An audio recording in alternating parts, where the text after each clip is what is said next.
Transferring money from a Revolut to a debit card is very easy to do. Today I'm gonna show you how to do it. Firstly, open the Revolut application and tap on Transfers. Select New and then choose Card Recipient. Then, enter the recipient's card number and tap on Continue. Next, what you need to do is enter the amount you want to transfer and add a reference if necessary. Tap on Continue and review the transfer details.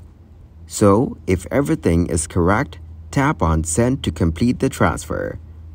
The transfer processing time will depend on the recipient's bank and region.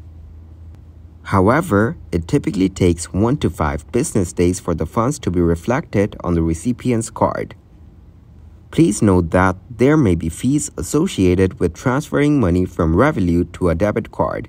You can check the current fees in the Revolut application.